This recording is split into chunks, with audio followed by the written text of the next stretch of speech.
Buenos días, voy a terminar de configurar esto. Se me va a hacer bastante raro hablarle a un monitor y no a mi alumnado, pero bueno, en todo caso, bienvenidos a este primer tema de iniciación a la didáctica de la matemática, que corresponde al primer bloque temático de la asignatura de didáctica de las matemáticas 1 que imparto en el grado de educación primaria de la Universidad de Cádiz.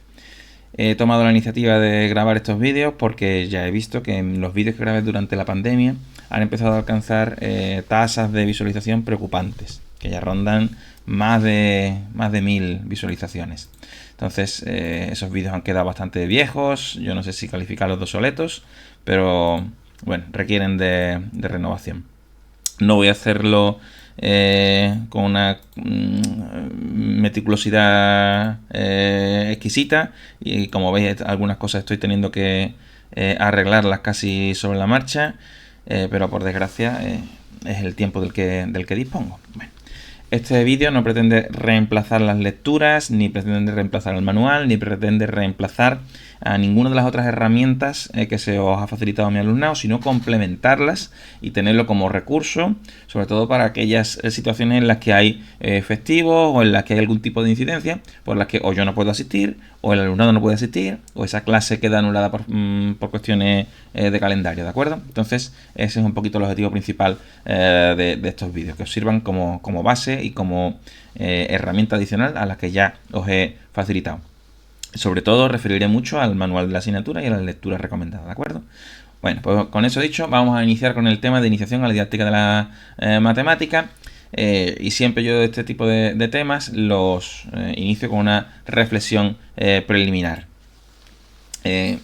Esta reflexión, en el caso de este tema, conviene preguntarse por cuál es la relación de cada uno de los que estáis viendo este vídeo con las matemáticas. Vais a ser futuros maestros, entonces es importante sanar la posible relación conflictiva que tengáis con las matemáticas. Tened en cuenta que hay estudios que demuestran que la ansiedad matemática y la mala relación con las matemáticas se transmite de padres a hijos y de maestros a estudiantes. Entonces eso se va haciendo una bola y bueno, básicamente se hace como una especie de efecto contaminación, que el momento de curar esa herida es ahora, es durante la carrera, ¿de acuerdo? Y eso es algo que yo no puedo hacer por vosotros o no por vosotras, sino que tenéis que luchar y diagnosticar vosotras mismas y tratarlo, ¿vale?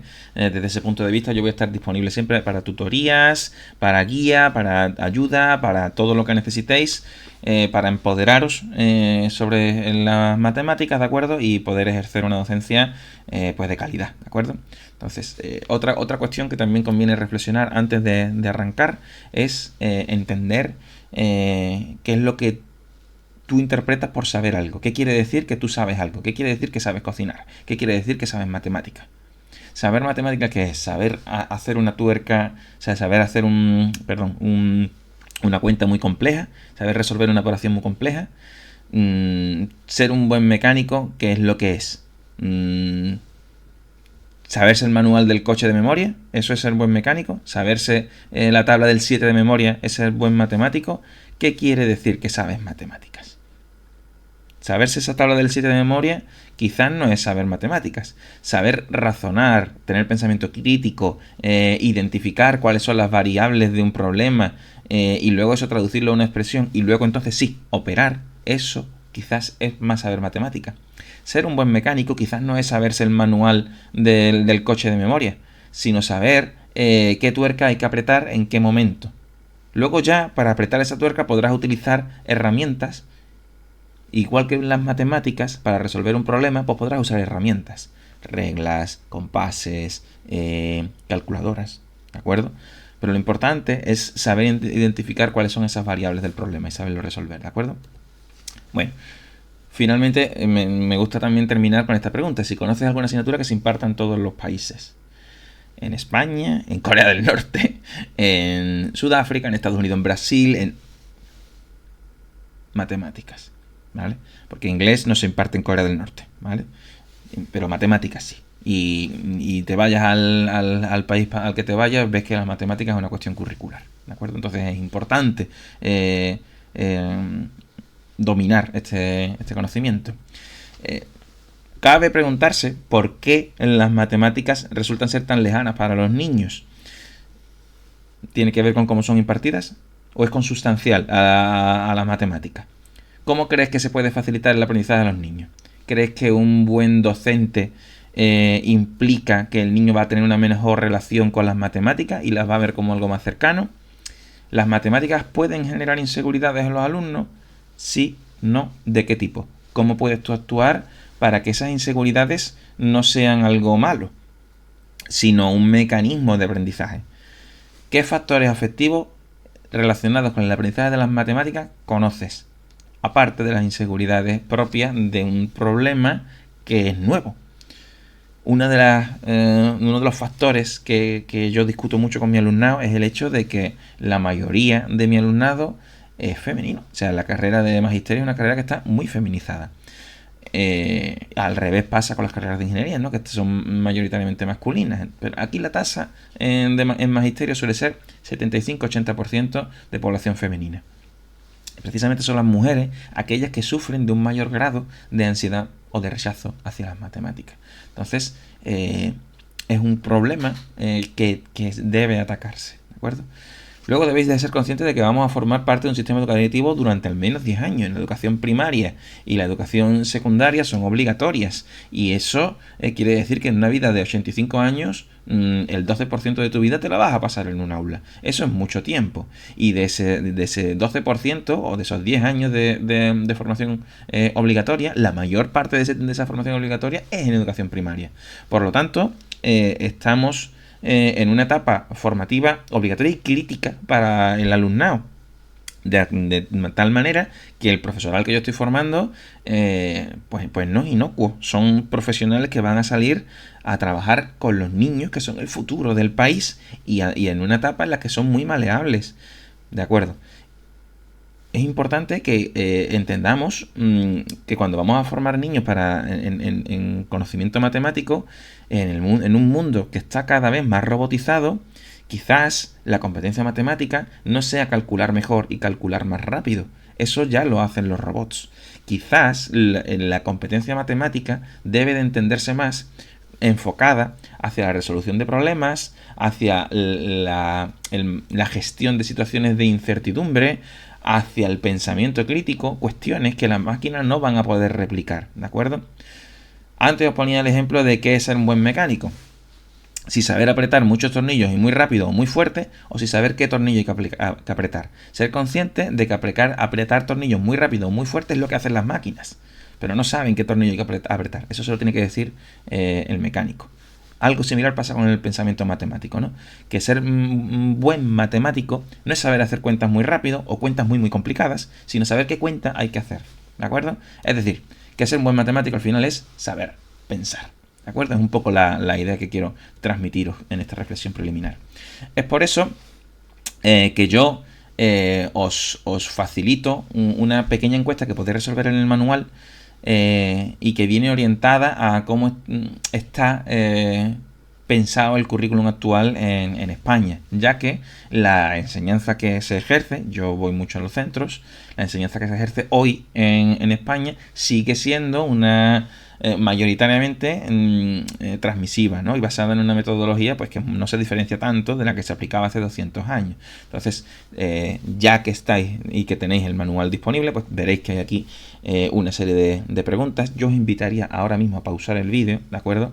Y a responder a este tipo de preguntas, viendo a qué columna sois más afín y si tenéis mayoría de respuestas en columna A o en columna B.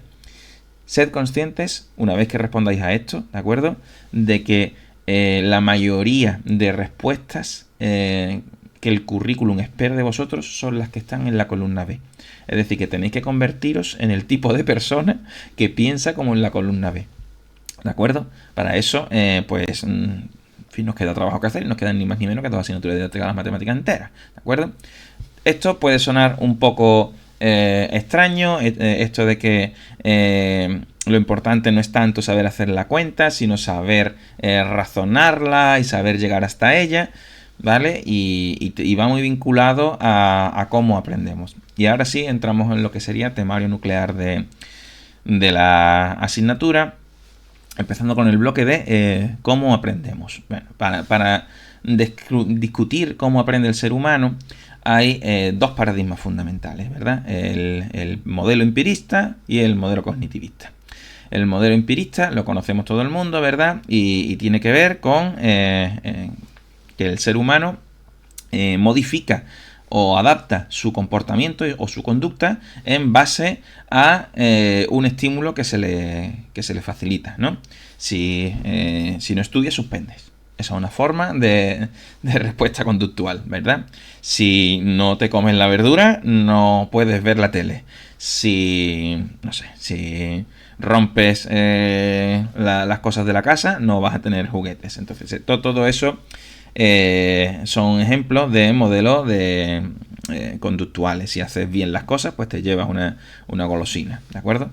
Entonces, frente a esa forma de trabajar o de entender que se produce el conocimiento, surge la versión cognitivista, ¿verdad? En la que el conocimiento no surge por una suerte de aprendizaje a martillazos, ¿verdad? Sino que surge como respuesta a una readaptación de ideas en la cabeza, porque las ideas previas que tú tenías en la cabeza no sirven para explicar la nueva situación.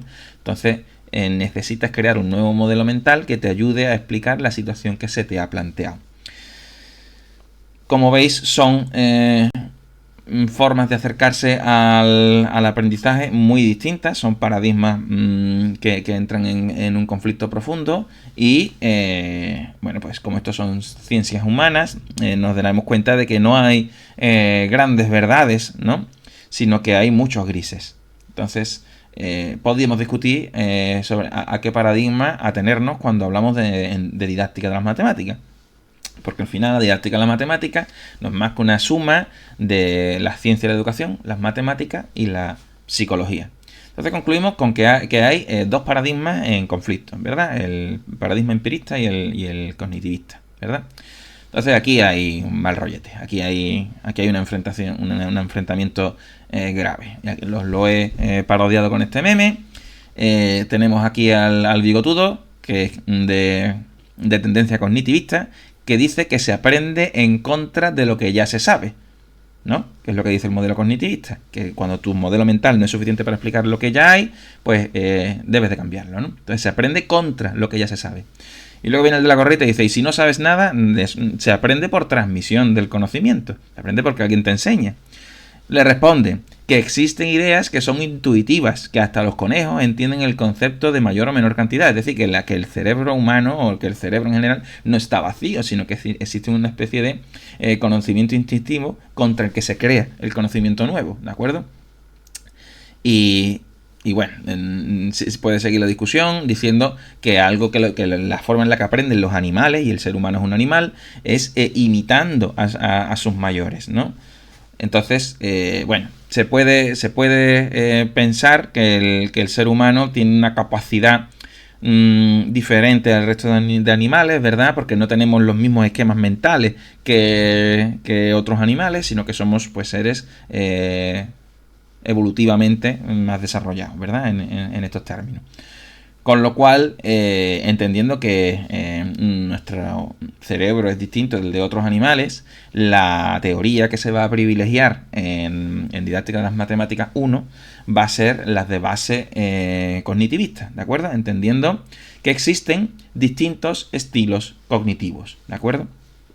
José, ¿y qué es esto de los estilos cognitivos? Bueno, pues los estilos cognitivos son las distintas formas, las distintas maneras en las que las personas perciben la realidad de su entorno, procesan la información que obtienen mediante esa percepción y la almacenan en su memoria y piensan sobre ella.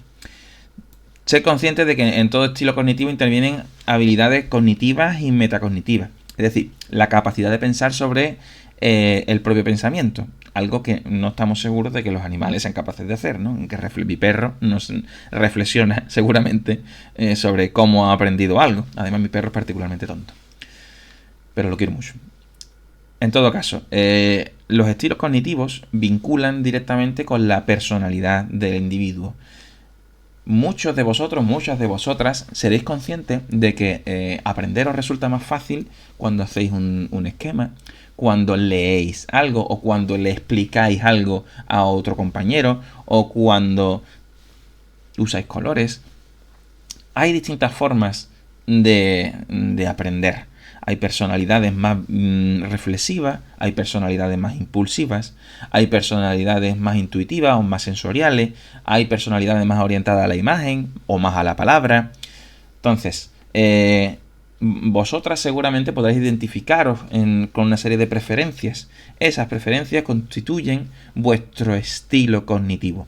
Tengo algún short subido al canal de YouTube que os invito a ver, y en todo caso, si este tema de los estilos cognitivos os resulta de interés, os recomiendo la lectura de este libro, de Didáctica de la Matemática, de Bruno D'Amore, donde se profundiza más sobre esta cuestión. En todo caso, dado que esto es campo de la psicología, no quiero profundizar en esto, sino que lleguemos a entender que como existen distintos estilos cognitivos, deben de existir distintos estilos de aprendizaje, ¿no? Como consecuencia de ese estilo cognitivo. Yo aprendo de una manera, tú aprendes de otra manera, tú aprendes de otra manera. Es absurdo pensar que con un mismo modelo de enseñanza se pueden atender a distintas formas de aprender, ¿verdad? Entonces, la enseñanza debe de modularse para adaptarse al estilo de aprendizaje de los estudiantes. Ya llegaremos a eso cuando demos Didáctica de las Matemáticas 2. Pero esa idea debe de quedar. Bueno, y algo a lo que nos tenemos que acostumbrar es a que yo, a los autores e intelectuales de esta talla, como Bruno D'Amore, los mancillo, porque son unos cracks, ¿vale? Entonces me van a perdonar. Bueno, en todo caso, hemos hablado de estilo cognitivo y de cómo el estilo cognitivo desemboca en un estilo de aprendizaje, ¿verdad? ¿Qué es el estilo de aprendizaje? Bueno, pues el estilo de aprendizaje es la capacidad que tienen las personas para asimilar la información que les rodea mediante observación, estudio y experiencia, ¿de acuerdo? Pero esa capacidad no es igual para todas las personas, ¿de acuerdo? El modelo de estilos de aprendizaje que fue desarrollado por David Kolb, que tenéis aquí también la fotito, le vamos a poner su correspondiente gafa y su correspondiente cigarrito, ¿de acuerdo? Distingue 4 tipologías de aprendizaje según la forma en la que las personas prefieren tratar con su entorno. Entonces, entendiendo que el conocimiento siempre se construye siguiendo una secuencia de experiencia concreta, observación reflexiva, conceptualización abstracta y experimentación activa, ¿vale? Siendo que esta cadena de acontecimientos se repite para todos los alumnos, se generan varios tipos de alumnos. Alumnos de tipo convergente, que son aquellos alumnos, vamos a ver cómo lo puedo yo explicar, que tienden a acomodar o integrar las teorías de sus compañeros o las teorías de clase sin tener una lógica fundamental propia y sólida, ¿de acuerdo? Su pensamiento está organizado de forma más secuencial y tienden a converger su forma de pensar con las de la mayoría, ¿de acuerdo? Aunque haya cuestiones que le metan ruido en la cabeza.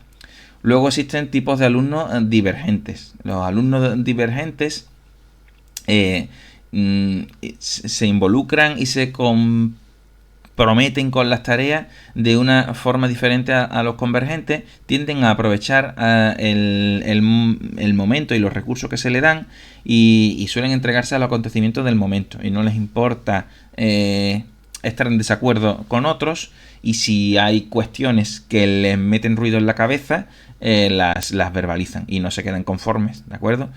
Luego existen alumnos reflexivos o asimiladores que se caracterizan por observar la información desde muchos puntos de vista, es decir, observar un mismo fenómeno no solo como un fenómeno matemático, sino como un fenómeno social, musical o de otro tipo, ¿de acuerdo? Entonces,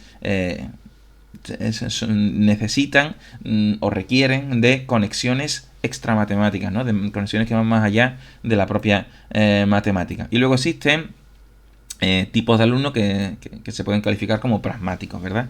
Que son alumnos que se sienten cómodos poniendo a prueba el nuevo conocimiento aprendido. Les disgusta debatir o tener que estar continuamente justificando la información que tienen. Yo lo he ejemplificado aquí con este padre al que lo están pintando, que ya se ha rendido, ¿no? Y que dice, bueno, que hagan conmigo lo que quieran. Y bueno, es un poco la idea del pragmático, ¿no? Si esta es la teoría que me han dado, yo busco cómo la acomodo y no busco confrontarla, ¿de acuerdo?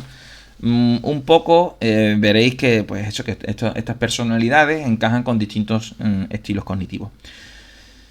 Vale, esto nos sirve para entender que que es absurdo pretender atender a todos estos tipos de alumnos de la misma manera. Si tú vas con un único libro de texto a atender a un aula en el que hay tipologías de alumnos de estos 4 tipos, pues con el mismo libro de texto para todos los alumnos no vas a poder atender a todas las necesidades, ¿verdad? Entonces tendrás que adaptar tareas y tendrás que proceder de otra manera, ¿de acuerdo? Concluimos, por lo tanto, pues que existen distintas formas de aprender y que debemos de procurar, en consecuencia, distintas formas de enseñar. Y que simplificándolo mucho, pues podría existir 2 formas de entender que se produce el aprendizaje, sea de forma conductual o de forma constructiva. En la asignatura vamos a privilegiar la visión constructiva del aprendizaje, en la que vamos a procurar formas de trabajar que generen experiencias en las que el estudiante se pueda apropiar del conocimiento, ¿de acuerdo? En base al contexto en el que se ha programado. De acuerdo. Continuemos con el siguiente bloque teórico. El siguiente bloque teórico se titula La construcción del conocimiento. Como hemos dicho, vamos a desarrollar teorías de base cognitivista. Para situarnos, el cognitivismo aparece como reacción a los enfoques más conductistas y en lugar de fijarse solo en la conducta observable, pone el foco en lo que ocurre por dentro, en cómo se procesa la información, cómo funciona la memoria, la atención a las representaciones mentales y las estrategias para resolver problemas. Ahora bien, dentro de ese gran paraguas del cognitivismo, el constructivismo, que es una rama del cognitivismo, da un paso más y sostiene que el conocimiento no se copia del exterior ni se transmite como tal. Ya veremos que eso tampoco es así, ¿no? Sino que se construye de forma activa. Es decir, aprender no es recibir información nueva, sino organizarla, interpretarla y reorganizarla en función de lo que ya se sabe. Aquí encaja la teoría de Piaget, que espero que todos conozcáis y que no voy a desarrollar en profundidad porque no es materia propia de la asignatura, sino que es bagaje que vosotros ya deberíais de tener. Solo voy a hacer un brevísimo repaso, ¿de acuerdo? Para Piaget, el aprendizaje implica adaptación. El alumno interpreta lo nuevo a través de sus esquemas previos. Lo puedes llamar constructivismo, lo puedes llamar destructivismo, porque esto quiere decir que el conocimiento se construye contra lo que ya sabes, destruyes tu conocimiento previo, ¿no? Si lo nuevo encaja, ¿no? Si la nueva experiencia encaja, entonces hablamos de asimilación. Si no encaja, esos esquemas se deben de modificar y eso se llama acomodación. Y el motor de cambio es la búsqueda de equilibrio cuando aparece un conflicto o una incoherencia en tu pensamiento, ¿de acuerdo? Entonces la relación se puede definir así, como que el cognitivismo explica el aprendizaje como procesamiento y organización de la información, y el constructivismo, que es una rama del cognitivismo, especialmente el piagetiano, explica el aprendizaje como construcción y reorganización de esquemas mentales a partir de la interacción con problemas y experiencias. Importante esto de interacción con el problema y la experiencia, ¿vale? Y una implicación didáctica de esto quiere decir que si seguimos a Piaget, es que enseñar no es explicar bien, sino proponer situaciones que activen esos esquemas mentales y generen la necesidad de ajustar ideas que favorezcan la reorganización, ¿vale? Esto se traduce en tareas que obliguen a comparar, justificar, anticipar y revisar. Veremos que dentro del cognitivismo y dentro del constructivismo pues se han generado una serie de constructos y de ideas paridas por esta serie de ilustres que os fotografío aquí abajo. Como veis, esto es un campo de nabos. Estos pues han sido mayoritariamente hombres los que han investigado esto hasta ahora, ¿de acuerdo? A lo mejor alguna de vosotras se mete a trabajar en didáctica de las matemáticas. La tengo de compañero dentro de no mucho tiempo y resulta que es una crack como esta gente de aquí. Bueno, en todo caso, el constructivismo cognitivo refiere a la idea de que el aprendizaje, como hemos dicho, no es una copia de la información que viene de fuera, sino un proceso en el que el estudiante pues construye el conocimiento a partir de lo que ya sabe, ¿no? El conocimiento se construye en contra de lo que tú ya sabes, ¿vale? El foco entonces está en los procesos mentales, en cómo se organizan los esquemas y cómo cambian para volverse más potentes. La clave, según Piaget, es que el aprendizaje avanza porque el sujeto busca un cierto equilibrio entre lo que piensa y lo que observa, o entre lo que piensa y experimenta. Y este equilibrio se rompe y se recupera continuamente. El desequilibrio cognitivo es un concepto fundamental en la teoría de Piaget y aparece cuando el alumno encuentra algo que no encaja con sus ideas previas. El resultado inesperado es una contradicción, ¿no? O un error que no se sabe explicar. Este choque es importante porque genera una necesidad de reorganizar el pensamiento. Sin desequilibrio suele haber rutina y con desequilibrio aparece la oportunidad real de aprendizaje, ¿de acuerdo? En el aula esto se produce con tareas que no se resuelven por simple repetición, sino que obligan a justificar, ¿de acuerdo? Yo siempre pongo un ejemplo de desequilibrio que es cuando una sobrina o una amiga mía o un familiar, ¿no? Que vive en Almería, por ejemplo, vino a Cádiz. Allí en Almería pues en la playa es mar Mediterráneo, no hay marea, y cuando viene a Cádiz pues ve por primera vez que la marea pues baja muchísimo y sube muchísimo. Eso no ocurre en la cuenca, o sea, en la fachada mediterránea de España, y eso, ese comportamiento del mar, a esta chica, a esta sobrina mía, pues le produjo eso, un desequilibrio cognitivo. Sus esquemas mentales no servían para explicar qué es lo que estaba pasando aquí. ¿De acuerdo? Bueno, otro concepto fundamental dentro de la teoría de Piaget es la asimilación, ¿no? Que ocurre cuando el alumno interpreta lo nuevo usando los esquemas previos. Es decir, entiendo esto con lo que ya sé. El problema es que a veces esa asimilación se hace forzando la situación para que encaje, y entonces puedan aparecer errores persistentes. Errores típicos reconocidos en las matemáticas es aplicar una regla conocida a un caso al que no le corresponde porque se parece a otro que ya ha trabajado. ¿De acuerdo? En contra, pues está la acomodación, ¿no? Que es el ajuste más profundo. Cuando lo nuevo no encaja, el alumno tiene que modificar su esquema, reestructurarlo o crear un esquema nuevo. Y así se produce un aprendizaje más sólido, porque no es solo añadir información, sino cambiar la forma de pensar. En términos didácticos, la acomodación no se logra solo explicando otra vez, sino que suele requerir nuevas experiencias, discusiones, contrastes de representaciones y tiempo para reorganizar, ¿de acuerdo? Por resumir, el constructivismo cognitivo se tiene que entender como un ciclo en el que existe un desequilibrio, ¿no? Donde hay algo que no cuadra. Luego intentamos resolverlo por asimilación, es decir, con lo que ya sabemos, y si no basta, llegamos a la acomodación, cambiamos el esquema y así se alcanza un nuevo equilibrio normalmente más potente, ¿de acuerdo? Entonces, esta es un poco la dinámica en la que nos hallamos. A mí me gusta llamar esto aprendizaje por descubrimiento, ¿vale? Bueno, otros constructos o otros conceptos vinculados a las teorías cognitivistas. El concepto de aprendizaje significativo. El aprendizaje significativo se basa en una idea muy sencilla, que es que el alumnado no aprende solo acumulando datos, sino que aprende cuando lo encaja con lo que ya sabe, lo que hemos dicho ya antes, ¿no? Conecta conocimiento nuevo con conocimiento previo, de forma que forma una red y no queda como conocimiento aislado. Luego haremos hincapié en esto, ¿verdad? Interconecta ideas, y en el momento en el que las ideas están interconectadas, la posibilidad de que una idea sola se pierda es menor, ¿no? Entonces, cuando se explican y se relacionan y se representan ideas, se da sentido y se conectan conceptos. Es por eso se hace no sé qué. Por aquello no sé cuánto. Eso es aprendizaje significativo. Cuando hablamos, por ejemplo, con esta chica que os he explicado el tema de las mareas en Cádiz, eso es una marea. Lo que me han explicado de forma teórica, ahora lo estoy viendo. Le estoy dando significado, ¿de acuerdo? Aquello que me memoricé. El siguiente concepto de interés para nuestra asignatura es el concepto de transposición didáctica, que brota de la teoría de Freudenthal. Un matiz importante es que lo que enseñamos en clase no es exactamente la matemática de los matemáticos, sino una forma adaptada de ella, ¿no? Entre lo que se llama conocimiento experto y conocimiento escolar existe una transformación. Y a eso lo llamamos transposición didáctica.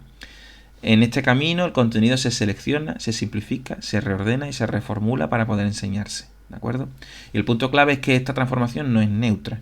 Puede conservar el sentido matemático o lo puede deformar. Por ejemplo, convirtiendo ideas potentes en recetas sin explicación. Si tú das, por ejemplo, un algoritmo, niño, se suma así, las decenas aquí, las unidades aquí, las centenas allá. ¿De acuerdo? Si enseñas así y das una receta sin explicación, haces una mala transposición didáctica. ¿De acuerdo? Por eso, como docente, conviene preguntarse siempre qué versión del contenido estoy construyendo, qué se gana y qué se pierde con mis ejemplos, mis definiciones y mis tareas. La transposición didáctica, por lo tanto, son las modificaciones que el saber sufre con objeto de ser enseñado. Cuando enseñamos, por ejemplo, los números a los niños en educación primaria, no empezamos enseñando los números decimales, ¿no? Sino un tipo de número muy concreto, que son los naturales. 1, 2, 3, 4. Los números naturales son los que te encuentras en la naturaleza. Un huevo, 2 huevos, 3 huevos. Tú no tienes menos 5 huevos, ni tienes 2,3 huevos. ¿Vale? Entonces, a pesar de que el conjunto de los números es muy, muy grande, ¿verdad? Enseñamos una parcelita de esos números. Y luego vamos ampliando los distintos conjuntos numéricos hasta que los conocemos todos, ¿verdad? Eso es una transposición didáctica al final, ¿no? Es una adaptación del conocimiento para que el niño entienda el concepto de número y de cantidad. No empiezas con todo el volumen de los números, sino con aquellos que son manejables a su edad, ¿de acuerdo? Finalmente vamos a concluir con otros dos conceptos de interés, como son el andamiaje, que es el conjunto de ayudas temporales que damos al alumnado para que pueda avanzar en una tarea que todavía no puede resolver solo. Estos apoyos pueden ser preguntas guía, pistas, representaciones, descomposiciones del problema, ejemplos parciales, inclusión de organizaciones del trabajo por pareja. En fin, existen distintas estrategias de andamiaje. La clave en todo caso es doble. Ajustar el apoyo a las necesidades del alumnado y ser retirado progresivamente, ¿verdad? Cada vez hay que irle retirando más ese andamiaje para respetar la autonomía intelectual del estudiante, ¿verdad? El objetivo no es que lo haga cada problema con la ayuda del profesor, sino que lo haga de forma autónoma, evidentemente. Andamiar no es bajar la exigencia, es mantener la demanda cognitiva, pero dando facilidades en el camino para alcanzar esa autonomía, ¿de acuerdo? Y finalmente un concepto que también deberíais de conocer todos, que es el de zona de desarrollo próximo. La zona de desarrollo próximo es la idea de lo que el estudiante puede hacer con ayuda, hasta dónde puede uno aprender con ayuda, ¿verdad? Es la distancia entre lo que uno puede hacer solo y lo que puede hacer acompañado. Yo siempre digo que solo se lleva más rápido, pero no más lejos. Uno puede estar acompañado por el profesor o por los compañeros, ¿de acuerdo? Y didácticamente esto es muy útil, ya que si la tarea está muy por debajo, no hay aprendizaje nuevo, y si está muy por encima, pues aparece bloqueo o dependencia. Entonces tiene que buscar tareas que estén en esa zona intermedia donde el alumno necesita apoyo, pero el avance es posible, ¿de acuerdo? Y aquí es donde encaja el andamiaje, ¿verdad? Para alcanzar ese punto de intermedio que hemos dicho. La zona de desarrollo próximo marca a dónde conviene situar esa actividad, ni muy lejos ni muy lejos ni muy cerca, ¿verdad? Y el andamiaje marca cómo acompañar al alumnado para que avance y poco a poco ya no necesite esa ayuda, ¿de acuerdo? Como siempre, pues le pongo aquí yo las pamplinas a estos sabios y vamos a continuar desarrollando el bloque de etapas de desarrollo cognitivo. Bien, las etapas de desarrollo cognitivo que vamos a tomar como referencia son aquellas que establece Piaget. El marco de Piaget es una teoría que ya está ampliamente, casi diría, superada, ¿no? Que ya tiene mucho más matices y se ha construido mucho más a su alrededor, pero yo considero que desarrollar la teoría base es importante para los maestros en formación, igual que para mí como físico era importante en su momento pues conocer la física newtoniana, porque aunque haya mecanismos más potentes para que la física newtoniana, ¿no? El lagrangiano y los hamiltonianos y demás, sigue siendo esencialmente cierta la ciencia, la mecánica newtoniana, y sigue siendo esencialmente cierto pues los postulados de Piaget. Entonces, Piaget reconoce varias etapas que se desarrollan, en las que se desarrolla con la construcción del conocimiento, y que no son periodos estancos, sino que son más bien arcos de desarrollo. El arco del desarrollo del periodo sensorimotor, el preoperativo, operaciones concretas y operaciones formales, en las que tenéis aquí una serie de años que no es más que una estimación, pero yo siempre hago la misma broma en mis clases.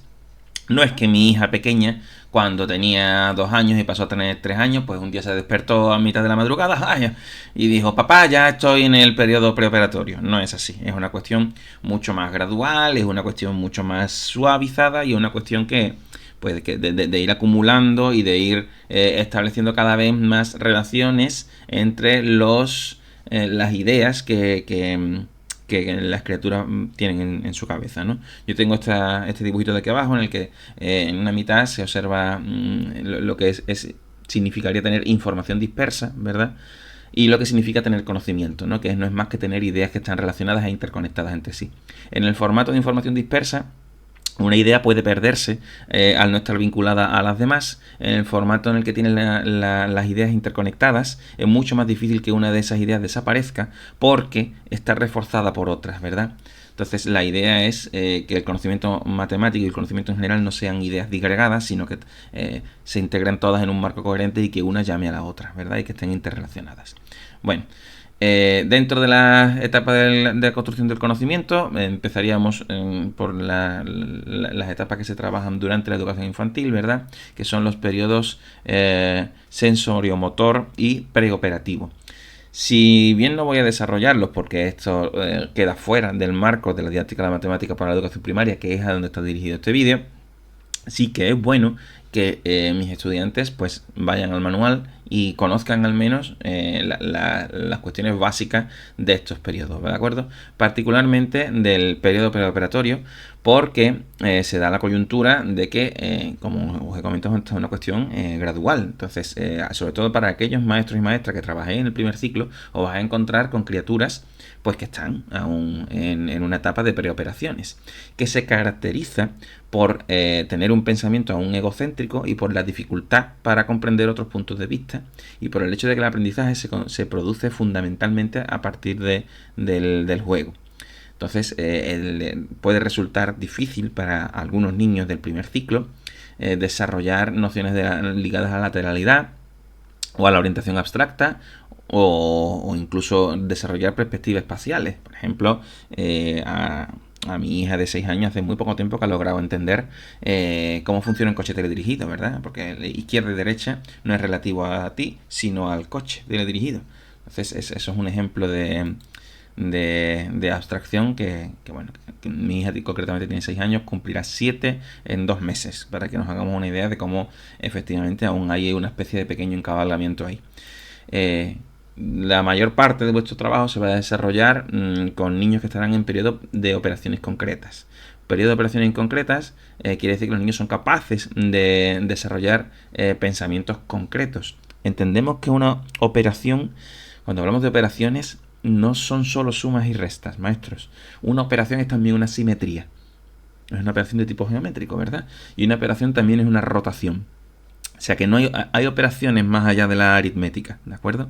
Entonces, la cuestión es que las criaturas de esta edad, ¿no? Los niños y las niñas de esta edad, pueden desarrollar la idea de operación en base a elementos concretos, a elementos manipulativos, ¿de acuerdo? De hecho, la noción de suma, la noción de multiplicación, la noción de simetría de alta abstracción que vosotros y yo somos capaces de realizar sin tener ningún manipulativo delante, ¿verdad? Y somos capaces de hacer una simetría mentalmente, o somos capaces de hacer sumas mentalmente y de entender lo que es ese concepto. Para niños de estas edades pues necesitan muchas veces tener un referente delante para entender que es algo y de forma concreta. Por ejemplo, la raíz cuadrada. ¿Puede un niño de 11 años hacer una raíz cuadrada? Si se le enseña, puede hacerla. ¿Entiende lo que es? Probablemente no. Si no se le ha enseñado la concreción de ese concepto. Es más, me juego un brazo a que muchos de los que ahora mismo estáis viendo este vídeo no terminan de entender la razón física de una raíz cuadrada. ya nos iremos a discutirla. En todo caso, conforme los niños van creciendo, van pasando a un periodo de operaciones formales donde son capaces de llegar a conclusiones más abstractas y donde no necesitan tener un refuerzo de un manipulativo que les ayude a recordar en qué consistía aquel concepto.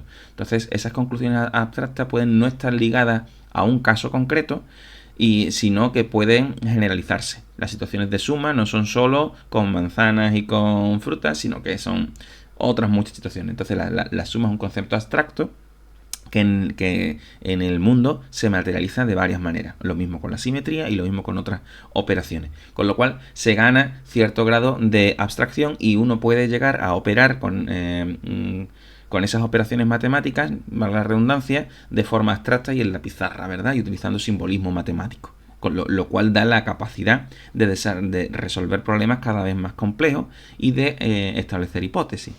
¿De acuerdo? Bueno, desarrollar o completar esta etapa de pensamiento no quiere decir que se haya concluido la construcción de conocimiento, pero sí quiere decir que ha terminado la educación primaria, con lo cual podemos pegar un carpetazo aquí y pasar a discutir el siguiente bloque temático, que se titula Comprensión y Conocimiento. Bueno, antes discutía con vosotras que las ideas, cuando están aisladas, tienden a perderse, ¿verdad? Y que las ideas, cuando están interconectadas, pues tienden a reforzarse. Entonces podemos discutir que comprender una idea, ¿no? O comprender un concepto verdaderamente tiene sentido, ese concepto nuevo que tú estás construyendo, cuando está interconectado con otras ideas que tú tienes, ¿verdad? La idea de suma tiene sentido cuando está conectada con otras, ¿verdad? Bueno, podemos discutir entonces que existen más o menos dos tipos de comprensión alrededor de un concepto, que las podemos llamar comprensión relacional y comprensión instrumental. Hablaremos de comprensión relacional como la que implica una verdadera construcción del conocimiento matemático y que además contribuye al desarrollo de la competencia matemática, siendo la comprensión relacional el saber qué tengo que hacer en un problema y por qué se tengo que hacer. Y vamos a enfrentar esa comprensión relacional a una comprensión de tipo instrumental, que es tener reglas sin ninguna razón. Yo sé que este tipo de problema se resuelve haciendo una raíz cuadrada y la hago y punto. ¿Y por qué? Pues no lo sé, lo hago porque es lo que me han dicho que haga y ya está. La comprensión relacional implica un conocimiento más profundo, más complejo, ¿verdad? Más de competencia matemática. Vamos a ver cómo desarrollar una comprensión relacional y no instrumental. Una comprensión basada en el conocimiento y la competencia matemática. Bien. Bueno, para desarrollar una comprensión relacional debe iniciarse en la educación primaria explorando el conocimiento físico que implica interactuar y manipular objetos y conocer propiedades físicas de los objetos, como por ejemplo temperatura, volumen, peso, geometría, ángulos, alturas, en fin, si rueda, si no rueda. Bueno, entonces el conocimiento físico nos va a permitir al niño explorar ciertas propiedades de los objetos, y eso también es importante en la medida en la que el conocimiento físico no solo va a facilitarte aprender ese conocimiento, sino que también puede condicionarte qué puedes aprender o no de él, ¿vale? Entonces, si tú les das manipulativos sin reflexionar sobre qué idea de ese concepto está transmitiendo el manipulativo al niño, puedes introducir sesgos, ¿de acuerdo? Si tú trabajas la suma como una acumulación de líneas, por ejemplo, y únicamente trabajas con modelos lineales, eso va a construir una idea de la numeración o de la suma como una línea recta, cuando pueden existir otras ideas de suma, como pequeños conjuntos o como otras cuestiones, ¿de acuerdo? Entonces debemos de ser conscientes de que el conocimiento, el razonamiento de tipo relacional, ¿verdad? No solo está motivado por los objetos, sino también limitado por los objetos, ¿no? El objeto, el manipulativo, es una fuente de aprendizaje y un condicionante, ¿vale? Y debemos de ser conscientes de eso. Otro tipo otra fase más que debe de desarrollarse para una comprensión profunda de los conceptos matemáticos es el conocimiento social, que se basa básicamente en el establecimiento de convenciones entre las personas.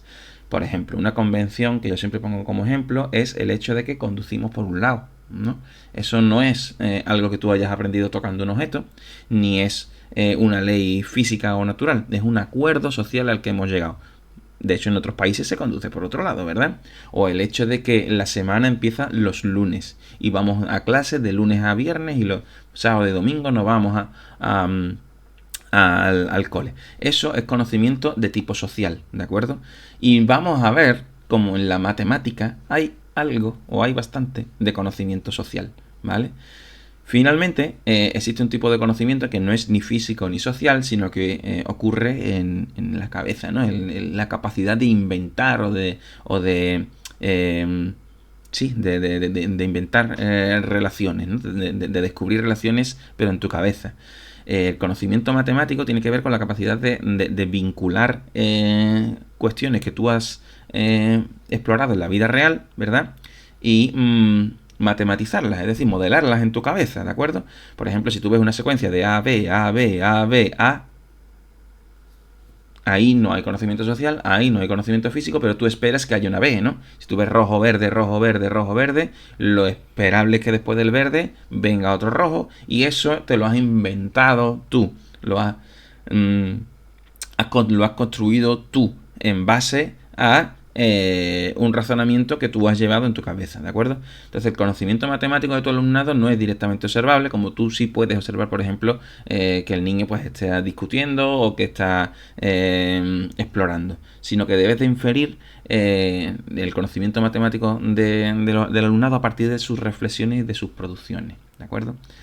Seamos conscientes de que estos tres tipos de conocimientos se deben de dar y se deben de hilar para construir razonamientos de tipo relacionales, ¿no? o conocimiento de tipo relacional, y que el conocimiento matemático a su vez puede ser de dos tipos, de tipo declarativo y de tipo procedural. El conocimiento matemático de tipo procedural, en inglés lo habréis escuchado como know-how, y tiene que ver sobre cómo hacer y ejecutar distintas cosas y distintas tareas, ¿de acuerdo? Por ejemplo, yo os he puesto aquí el dibujito de cómo ejecutar el dibujo de un pez, ¿verdad? Entonces, es un conocimiento aplicado, ¿de acuerdo? Conocimiento matemático, digamos, aplicado. Yo sé resolver una suma, yo sé resolver una división, yo sé resolver una simetría. Y luego tenemos un conocimiento de tipo declarativo, que en inglés lo encontraréis como know that, ¿vale? Que es una construcción teórica de ese conocimiento, una información albergada en tu cabeza y conocida de forma consciente, ¿de acuerdo? Y debo de desarrollar ambos, ¿de acuerdo? Muy bien, entonces concluimos que el conocimiento en general se construye a partir de conocimiento físico y interacciones sociales, y que todo eso lleva a razonar y a construir conocimiento matemático como una actividad interna. Muy bien, y podríamos preguntarnos que en todo este entorno, pues, ¿qué pinta un maestro de educación primaria aquí, verdad? Y esto es lo que nos va a llegar al siguiente punto, al siguiente bloque temático de este primer tema de introducción a la didáctica de las matemáticas, que se llama la teoría de las situaciones didácticas. Muy bien, la teoría de las situaciones didácticas, del cual tenéis también un short en el canal, se basa en la idea de que el aula en el aula se produce la interacción entre tres polos: el polo del docente, el del alumno y el del conocimiento. Este triángulo didáctico que se da en el aula genera una serie de interacciones que conviene analizar detenidamente. Por ejemplo, la idea de transposición didáctica que discutimos antes aparece aquí como una relación entre el docente y el saber, ¿verdad? Que es la idea de cómo voy a enseñar yo un conocimiento, cómo lo voy a presentar, qué adaptaciones voy a hacerle a ese conocimiento para que sea entendible. La relación entre el docente y el alumno se desarrolla como un contrato didáctico. Cómo se van a jerarquizar los contenidos, qué obstáculos va a tener que superar el alumno delante de las tareas, cómo se va a evaluar, ¿verdad? Todo eso forma parte del contrato didáctico.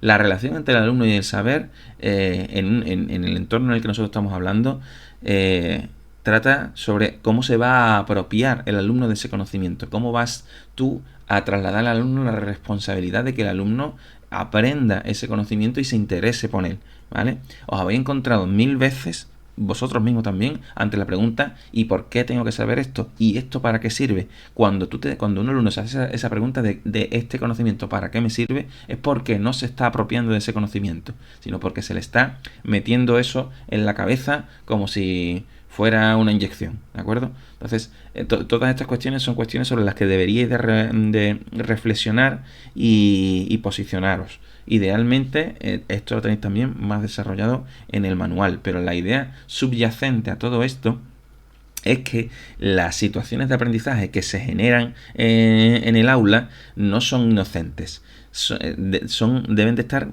reflexionadas, pensadas y desarrolladas con una intencionalidad.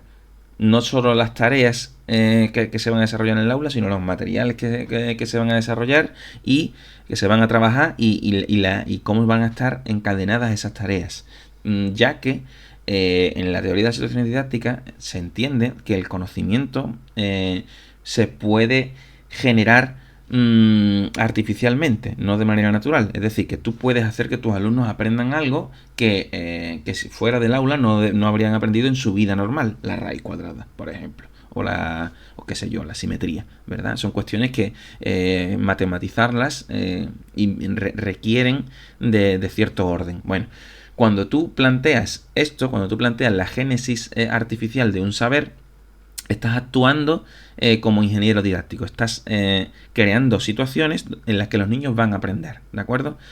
Para diseñar bien una situación de aprendizaje y una situación didáctica, debería de realizar un análisis preliminar tanto de las tareas como del contexto en el que esas tareas van a ser implementadas, los materiales, ¿vale? Y deberías luego de recopilar datos de tu propia intervención y analizarla, ¿de acuerdo? La teoría de las situaciones didácticas bueno, su autor es Guy Brousseau, que aquí tenéis una foto de él. Falleció el año pasado, si no me equivoco. Estamos ahora mismo en 2026.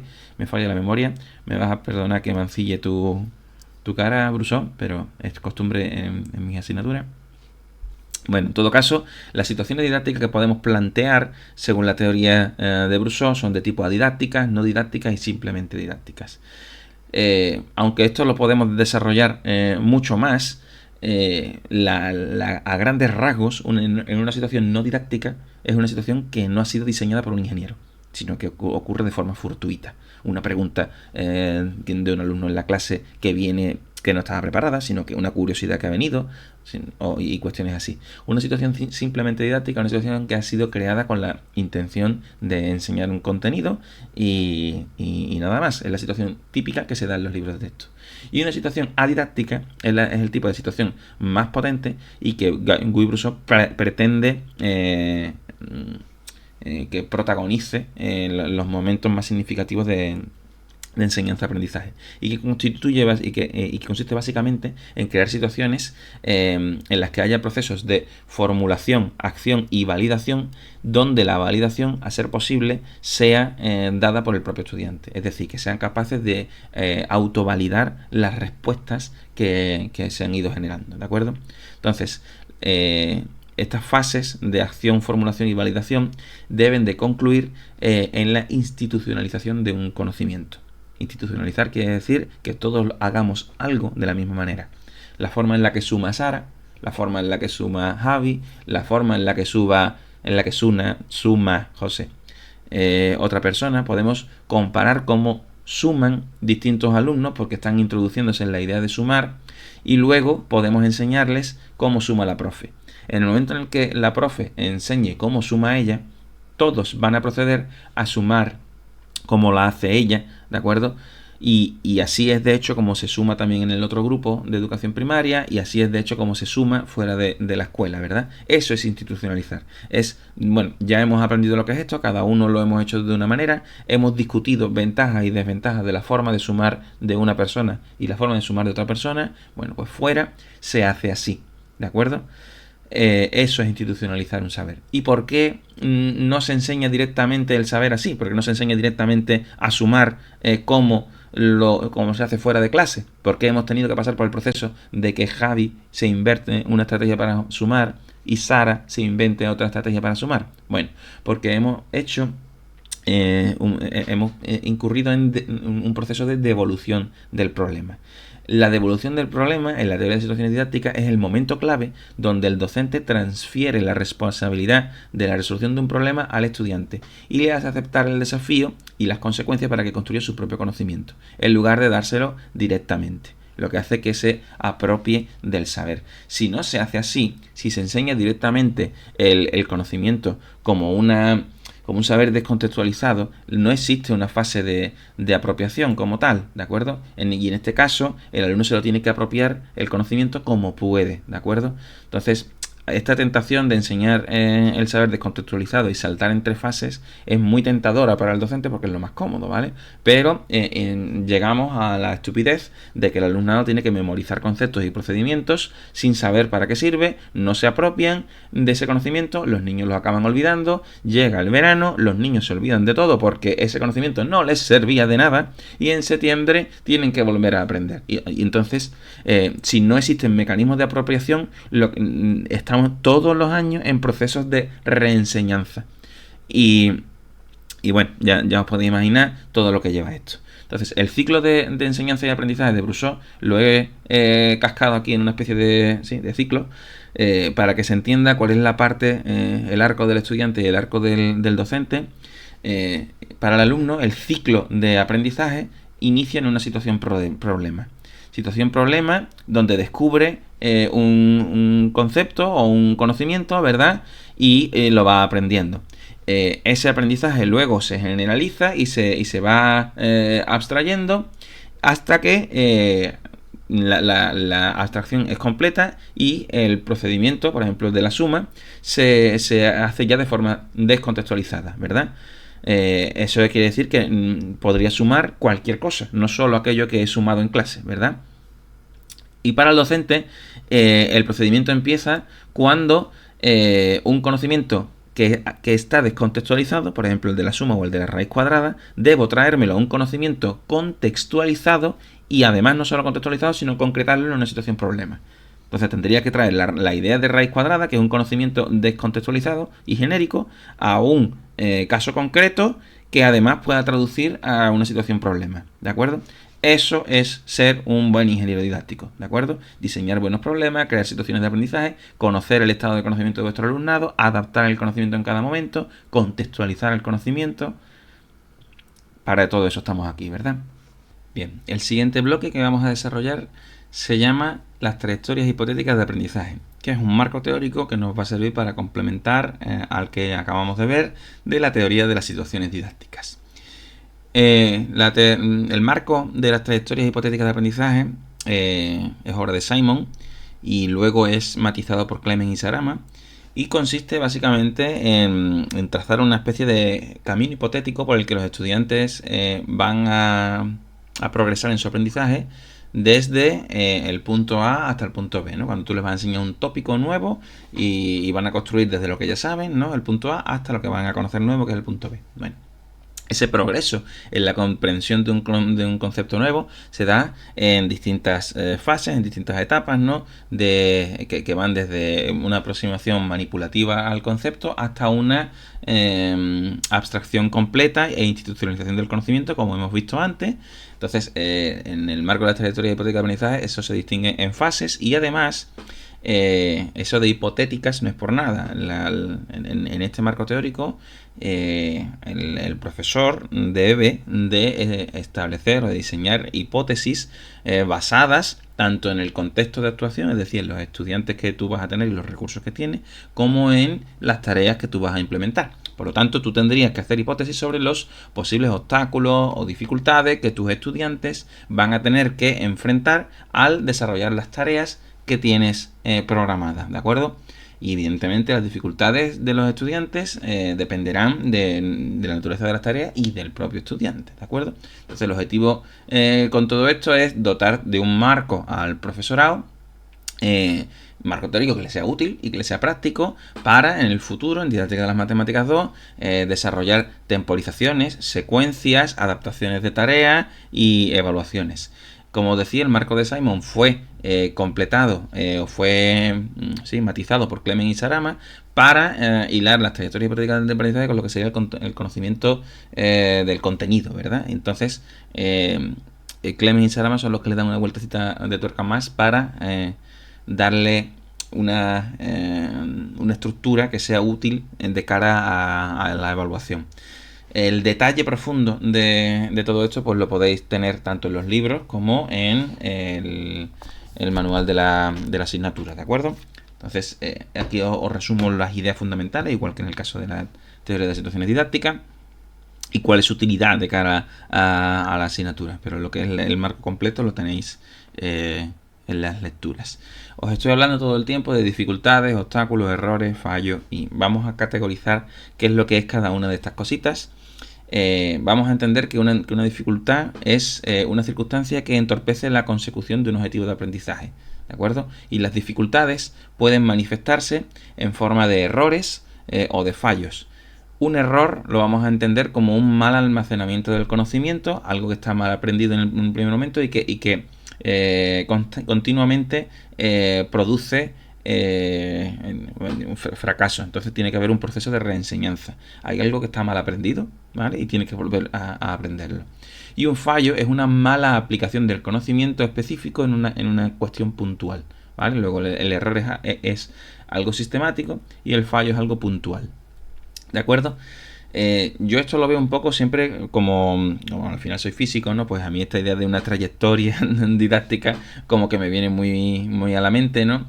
Y es un poco, en mi mente opera como una especie de carrera de obstáculos, ¿no? Yo voy del punto A al punto B corriendo y para llegar del punto A al punto B pues tengo una serie de obstáculos de saltar. Ahí tenéis el dibujito, ¿verdad? Y cada uno de esos obstáculos es eso, un obstáculo, ¿de acuerdo? Y ahora esos obstáculos, si son muy altos, pues me supondrán una dificultad. Si son muy bajos, no me supondrán ninguna dificultad, ¿verdad? Dependerá de mi entrenamiento también y de mis características. Así pues, los obstáculos que tú vas a encontrarte en una trayectoria de aprendizaje se pueden clasificar en 3 tipos. Y aquí voy a seguir la organización de Bruno D'Amore, ¿vale? Voy a seguir la forma en la que Bruno D'Amore define estos obstáculos. De 3 tipos había dicho. De origen ontogenético, que son debidos a las características de desarrollo del niño. Recordemos que existen distintas etapas de desarrollo del conocimiento, ¿verdad? Entonces, si intentas aproximarte de forma muy abstracta a una noción que para un niño que está en una etapa de operaciones concretas, pues no lo va a terminar de entender. Lo puede memorizar, pero no lo va a entender, ¿verdad? Entonces, esos serían obstáculos de tipo ontogenético. El niño no está en situación de entender eso por su propio desarrollo o por cuestiones de otro tipo, dislexia, discalculia, en fin, otros factores, ¿de acuerdo? Otro tipo de obstáculos son los de tipo didáctico, que son debido a elecciones didácticas que se hacen para establecer una situación de enseñanza. Un manipulativo, un tiempo determinado, trabajar o no en grupo, en fin. Son situaciones de diseño, ¿no? Que son obstáculos que introduce el diseño. Que el diseño introduzca obstáculos de entrada no es algo malo, si ese obstáculo se ha puesto con cabeza. Cuando tú estás en el gimnasio y estás haciendo pesas, el hecho de que tú pongas más peso en la mancuerna te supone un obstáculo, ¿no? O sea, cada vez te lo estás complicando más, estás haciendo más difícil el levantamiento de pesas. O sea, luego hay obstáculos que tú vas a poner adrede para que los niños se enfrenten a ello y lo superen, porque es así como se aprende, superando obstáculos y tropezándose también, ¿de acuerdo? Y finalmente, Bruno D'Amore distingue los obstáculos de origen epistemológico, que son los relacionados con la idea, con el propio concepto. yo siempre pongo la idea del concepto de infinito, ¿no? Que la primera vez que tú piensas en el concepto de infinito, pues entender eso conlleva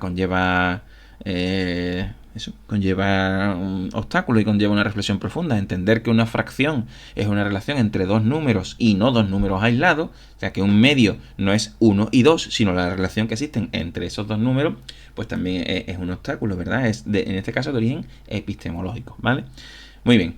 Entendido la diferencia entre obstáculo y dificultad, ¿vale? Hemos dicho que algunos obstáculos se pueden traducir en dificultades y que las dificultades fundamentalmente, pues vamos a trabajar de dos tipos, ¿vale? Os facilito un pequeño diagrama de cómo podría operar una trayectoria didáctica cualquiera, ¿no? Más o menos. Es una cosa que he hecho yo aquí un poco a lo compadre, pero me lo vais a perdonar, ¿vale?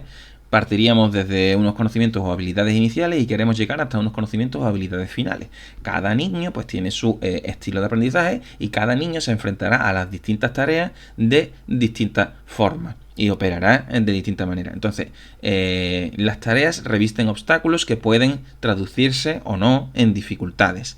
Y si un niño falla, puede cambiar su forma de pensar, ¿verdad? Para seguir la forma de pensar o la estrategia de otro niño o probar cosas distintas, ¿verdad? Y en el proceso aprende, ¿de acuerdo? El problema es cuando un conocimiento que tú estás desarrollando supone un corte de esa trayectoria de aprendizaje y tienes que volver atrás porque tenías ideas equivocadas en la cabeza. Entonces, cuando tú tienes que deconstruir las ideas iniciales, los conocimientos iniciales de un niño, entonces pues hablamos de otra cuestión, ¿vale? Muy bien, tenemos que tener en cuenta que en todo este proceso los obstáculos no se tienen por qué traducir en dificultades, algunos sí, algunos no, que las dificultades tampoco tienen por qué ser fallos, hay dificultades porque son fallos y hay dificultades que son errores y hay otro tipo de dificultades, ¿de acuerdo? Y que los fallos tampoco son errores y que nada de esto es nada de esto es malo. Ni el obstáculo es malo, ni la dificultad es mala, ni el error es malo. Todo es información para ti como maestro, como maestra, para ajustar mejor las trayectorias y atender mejor al estudiante.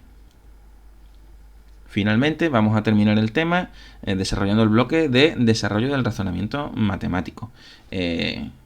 Tenemos que entender en todo esto que el aprendizaje no ocurre en el vacío, ¿vale? Los niños no son folios en blanco. Los niños son personas y tienen cada uno su personalidad y tienen cada uno su afinidad por aprender de una forma u otra. Y además el alumnado, seáis vosotros o sean vuestros estudiantes futuros, el alumnado no son entes de luz, no son seres divinos, ¿vale? Se equivocan, les da la pereza. No toda la culpa de que algo vaya bien o mal es del profesor, también hay que trasladar la responsabilidad de aprender al estudiante. Y esto es importante porque la matemática, como la estamos aquí trabajando, ¿verdad? O como estamos planteando que se debe de trabajar, va a requerir esfuerzo. La matemática va a requerir un esfuerzo por razonar.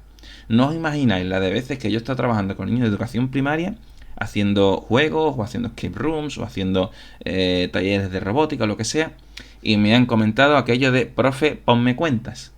Deja ya de hacerme pensar, deja ya de hacerme justificarme y deja ya de calentarme tanto el tarro. Ponme cuentas. No te voy a poner cuentas. Mi perro. Entonces decíamos que el desarrollo del razonamiento matemático implica un esfuerzo por razonar y hay que poner en valor ese esfuerzo y sin ese esfuerzo no se va a aprender, ¿de acuerdo? Y hay que fomentar ese esfuerzo y ese proceso de enfrentarse a un problema nuevo, tener una situación de incertidumbre, fracasar y volverlo a intentar es parte de la competencia matemática, ¿vale? Porque en un problema matemático totalmente nuevo y competencial no vas a tener el éxito asegurado en tu primer intento, ¿de acuerdo? Tendrás que probar otras estrategias y otras formas de razonar, ¿vale? Muy bien. Además, para trabajar en matemáticas el razonamiento debe de ser muy preciso. Cuando se habla de espacio de geometría, un poquito más a la izquierda no es un poquito más a la izquierda. Es 10 centímetros a la izquierda. 2 centímetros a la derecha. ¿De acuerdo? Entonces no es un poquito más. Se requiere precisión. ¿De acuerdo? Y 5 no es lo mismo que 5,5. ¿De acuerdo? Entonces, el lenguaje matemático y la precisión en el lenguaje es importante, porque si no empezamos a llamar a todo de la misma manera y eso cada vez pues llevan a más confusiones. Entendiendo que el razonamiento matemático se cimienta sobre el esfuerzo y el lenguaje matemático, también tenemos que tener en cuenta que tú como maestro, como maestra, vas a crear situaciones o va a diseñar situaciones donde se dé ese esfuerzo por más razonar y ese lenguaje matemático, y que esas situaciones pues deben de ser contextualizadas, manipulativas, retadoras, comprensibles, con herramientas. Como la parte de diseño está en Didáctica de las Matemáticas 2, por ahora nos vale con entender que estas situaciones nos tienen que suponer un reto, ¿vale?, lo suficientemente alto como para que no me entre la apatía de esto lo hago yo facilísimo y no me supone nada, y no tan alto como para que no lo pueda saltar, ¿de acuerdo? Entonces tiene que ser una situación, tiene que ser un reto abordable con las habilidades de que dispongo.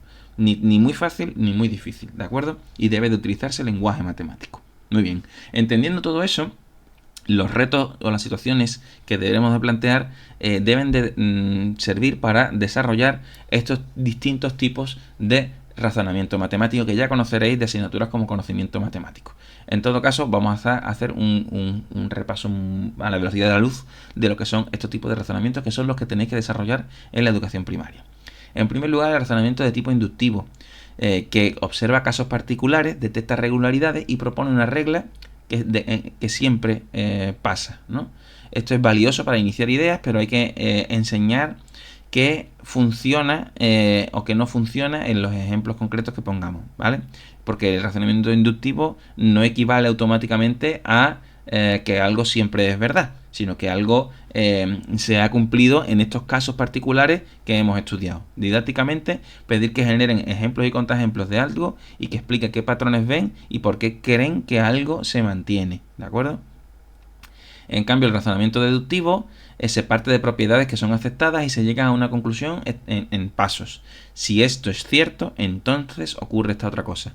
En primaria no buscamos demostraciones formales, pero sí una concatenación o una cadena de razones, justificando por qué un procedimiento es válido o por qué una afirmación se cumple, ¿vale? Entonces trabajamos con expresiones como porque o entonces, por lo tanto, nos apoyamos en diagramas y en descomponer propiedades y vincularlas entre ellas, ¿vale? Por ejemplo, la propiedad distributiva de la suma, o la conmutativa, es deducible. Otro razonamiento que vamos a trabajar es el razonamiento por analogía, que consiste en transferir una idea a una situación nueva porque se parece a otra que ya conozco. Este tipo de razonamiento es potente para aprender, pero también puede producir dificultades si la semejanza es superficial, ¿de acuerdo? Entonces hay que hacer explícito qué es lo que se mantiene y qué es lo que cambia para comparar dos problemas y decidir si la misma estrategia que yo aplicaba antes es aplicable ahora o si tengo que hacer algún cambio, ¿de acuerdo? Razonamiento proporcional. Este tipo de razonamiento es clave en la educación primaria porque consiste en pensar en relaciones multiplicativas. Por cada gallina vienen 2 cerdos. Por cada vaca vienen 4 patas, ¿de acuerdo? Aparece el razonamiento proporcional aparece en escalas, en repartos, en porcentaje, en problemas de ampliación, ¿de acuerdo? Veremos casos específicos cuando lleguemos a los temas concretos. Pero no podremos desarrollar este tipo de razonamiento si no proponemos tareas donde el alumnado justifique si la situación que se presenta es aditiva o es multiplicativa, ¿de acuerdo? Entonces detonaremos este tipo de razonamiento en prácticas de la asignatura a futuro. Razonamiento algebraico temprano. Esto no es hacer ecuaciones de x al cuadrado igual a no sé cuánto, sino llegar a generalizar estructuras y relaciones, ver propiedades, expresar reglas, trabajar con patrones y con relaciones de igualdad y usar símbolos como cajas o como colores, ¿de acuerdo? Para codificar relaciones, ¿de acuerdo? Como si hubiera un número escondido, ¿vale? 2 más igual a 5. Pues el número escondido es un 3, ¿verdad? Entonces, no estoy utilizando formalismo algebraico, pero sí que estoy desarrollando inicialmente el pensamiento algebraico. Razonamiento espacial y geométrico, que implica visualizar, transformar, componer y descomponer figuras, orientarse en el espacio, argumentar con propiedades geométricas. Bueno, esto es esencial para aprender y desarrollar conceptos como área, perímetro, simetría, ¿vale? Movimiento. Se deben de usar materiales, dibujos, construcciones y explicaciones de por qué dos figuras son congruentes o equivalentes, o por qué un procedimiento funciona, ¿de acuerdo? Más el razonamiento combinatorio. Aquí consiste en aprender a contar posibilidades sin perder casos ni repetir. Organizar, sistematizar, clasificar y usar representaciones como tablas, árboles o listados ordenados. Las combinaciones posibles, por ejemplo, cuando tú tienes dos monedas, son cara a cara, cara cruz, cruz cruz, cruz cara. ¿De acuerdo? Eso es razonamiento combinatorio. Tienes que ser capaz de organizar y sistematizar y clasificar esos datos y establecer todas las formas posibles en las que se puede dar X combinación. ¿De acuerdo? Razonamiento estocástico y estadístico. Aquí el alumnado aprende a pensar con incertidumbre y datos, estimando, interpretando gráficos y comparando distribuciones sencillas. Creando algo así como una intuición probabilística, ¿verdad? Un sentido estocástico. Didácticamente esto se trabaja recogiendo datos reales, discutiendo conclusiones y confrontando intuiciones con frecuencias observadas. Lo veremos cuando lleguemos al caso de didáctica de la estadística y la probabilidad, ¿vale? En conjunto, el objetivo de desarrollar todo este tipo de razonamiento es que el alumnado avance desde lo que veo en un ejemplo hacia lo que puedo explicar y defender. Por eso en primaria conviene diseñar tareas que obliguen a argumentar, a usar representaciones, a comparar estrategias y a revisar ideas. El razonamiento no es un extra, es el núcleo que hace que el conocimiento matemático sea estable, transferible y tenga sentido, ¿de acuerdo? Con lo cual, casi más hay que enseñar a razonar, ¿vale?, que conceptos matemáticos firmes como tales, ¿de acuerdo? Permítame que concluya el tema repasando algunas cuestiones que os he comentado a lo largo de este vídeo. Recordemos que el proceso de aprendizaje de vuestros niños inicia ante una nueva situación que genera un desequilibrio. Entonces ocurrirá un proceso de acomodación o de asimilación hasta que se alcance un nuevo equilibrio. Esa nueva situación no ha caído del cielo. Esa nueva situación la ha diseñado un ingeniero didáctico, ¿vale?, para que sea significativa, para que esté ligado a un problema, para que esté ligado a un material o para que esté ligado a una situación, ¿de acuerdo? Y en la medida en la que seamos capaces de crear nuevas situaciones que cumplan con estos objetivos y que sean útiles para desarrollar el razonamiento y el conocimiento matemático, tendremos éxito como maestros o como maestras. Bueno, esto ha sido todo por esta primera sesión virtual. Si os es útil, intentaré traer más a lo largo de este curso. Y nada más. Muchas gracias por estar aquí y nos vemos en otra ocasión. Hasta luego.